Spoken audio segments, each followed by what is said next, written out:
حضرت صلی اللہ علیہ وآلہ وسلم پر وحی کا ابتدائی دور اچھے سچے پاکیزہ خوابوں سے شروع ہوا۔ آپ خواب میں جو کچھ دیکھتے وہ صبح کی روشنی کی طرح صحیح اور سچا ثابت ہوتا۔ پھر من جانب قدرت آپ تنہائی پسند ہو گئے اور آپ نے غار حرا میں خلوت نشینی اختیار فرمائی اور کئی دن اور رات وہاں مسلسل عبادت اور یاد الہی و ذکر میں مشغول رہنے لگے۔ جب تک گھر آنے کو دل نہ چاہتا توشہ ہمراہ لیے ہوئے وہاں رہتے۔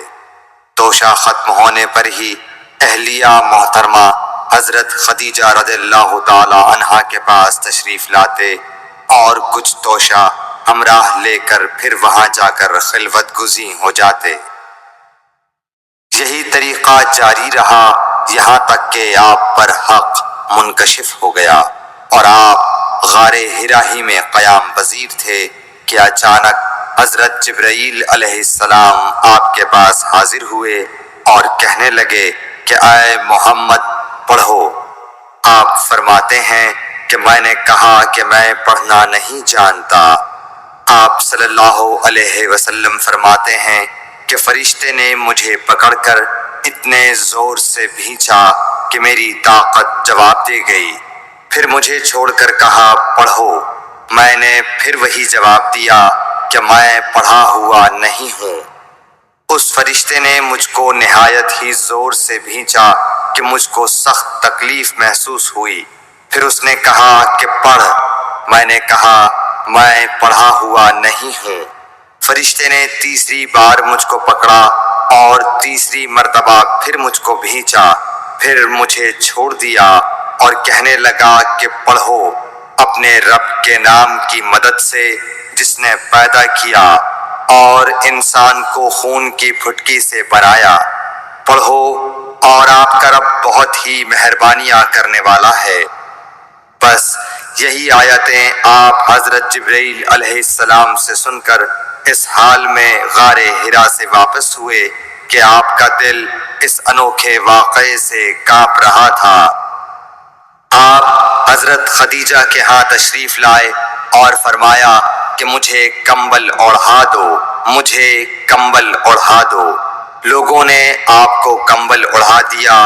جب آپ کا ڈر جاتا رہا تو آپ نے اپنی زوجہ محترمہ حضرت خدیجہ رضی اللہ تعالی عنہا کو تفصیل کے ساتھ یہ واقعہ سنایا اور فرمانے لگے کہ مجھ کو اب اپنی جان کا خوف ہو گیا ہے۔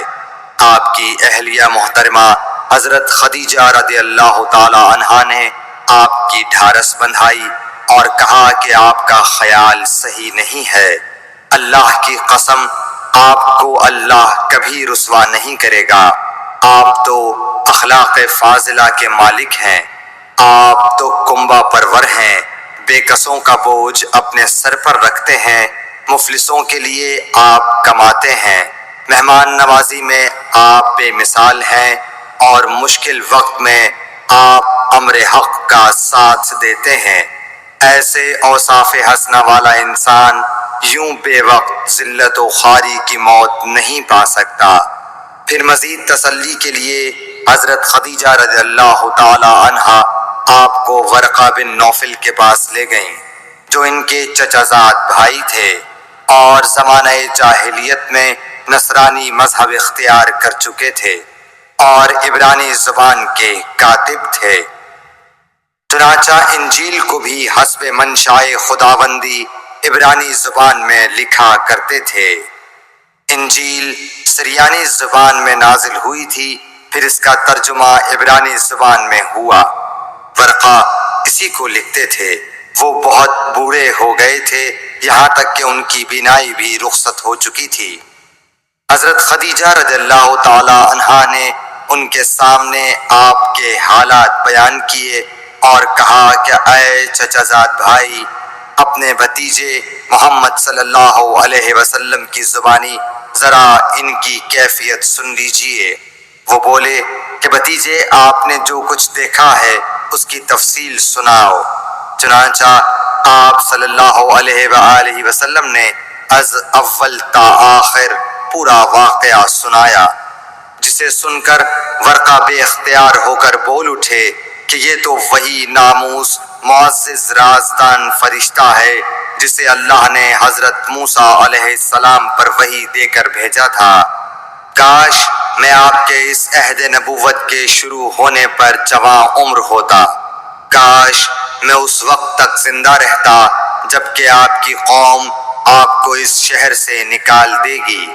رسول کریم صلی اللہ علیہ وآلہ وسلم نے یہ سن کر تعجب سے پوچھا کہ کیا وہ لوگ مجھ کو نکال دیں گے، حالانکہ میں تو ان میں صادق و امین و مقبول ہوں؟